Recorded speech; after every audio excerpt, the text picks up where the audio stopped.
Mr. Secretary, restitution will come after. Mr. Secretary, a couple of days ago, in the last hearing when you were here, we somehow settled the issue that restitution is not a requisite for an applicant to the WPP. Is that correct? It's not in the law.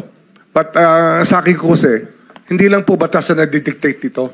It's also what is morally right, what is expected of us. Yan po kasi, kahit hindi nilagay sa batas, mga given po yan sa ating lipunan. What do you mean by that, Mr. Secretary? Kasi wala nga sa batas yung ano. Wala nga sa batas. Yung requirements for admission to the witness protection. Ang restitution is not part of it. Yes, it is not. Oh, pero hindi ho nangangahulugan na hindi namin pwede i-layout yan depending on the case. Mr. Secretary, I am still in the stage where a particular applicant wishes to apply under that program. And there is a process. In the process, restitution is not one of the requisites. Is that correct? Opo, pero if it's in terms of this case being a financial crime, sir, this is a crime against the financial status of the Filipino people, of the Philippine Republic. I think that it's just right. Mr. Secretary, are you amending the provision of the law? No, sir. No, sir. But that is how we run the Witness Protection Program. As a lawyer, Mr. Secretary, may I ask you, in a criminal prosecution, the civil liability is impliedly instituted. Is that correct? Of course. Kaya nga hindi naman nangangahulugan kung sakasakali na natapos na yung criminal prosecution, kapag ka nakita na mayroong criminal liability yung tao, because it is impliedly implied, doon lang magkakaroon ng restitution. It will come after.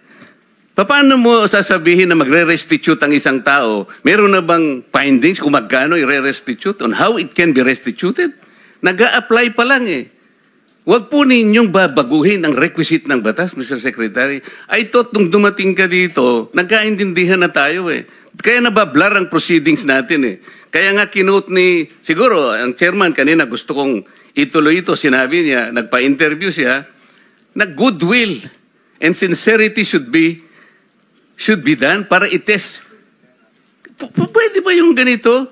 I respect your opinion, sir. But it is not my opinion, it is in the law, Mr. Secretary. Yes, sir. Yes, sir. But I am operating... The arbiter sir, is the law. Sir, may I speak, sir? Yes, you I'm operating from the vantage point of the reason behind the law, sir. What is the reason behind the law? So that we can get justice, and justice can only be attained if there is restitution. So that is the principle behind all of these things that we are talking about now. Mr. Secretary, restitution will come after. It cannot be. Sir, it can come before or after, sir. It can come before or after. You cite the law that it come before. Wala nga po sa batas eh.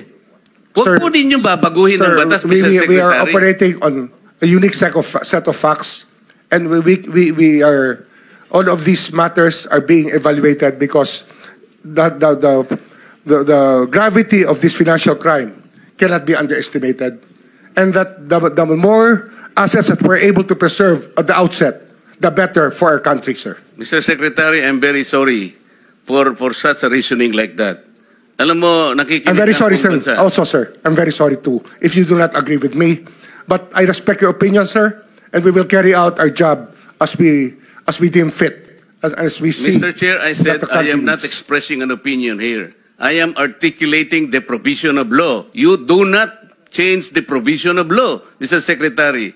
You may be disbarred from doing this. Then, it's your opinion, sir. It's your option, sir. Sinabi ko na nga, hindi ko opinion ito. I am articulating then it's your option, sir. It is what you wish to happen. That you may proceed. Ikaw ang with what you nagbibigay wish. ng opinion, nilalagay mo yung restitution to test the goodwill of a possible applicant.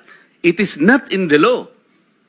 Unless you are able to point out the provision of law that it come before. Hindi ganun eh. Sabi mo na nga, and we admitted, impliedly instituted ang civil liability, but this will come eventually after the court has pronounced kung magkano ibabalik niya, kung meron man. Not before.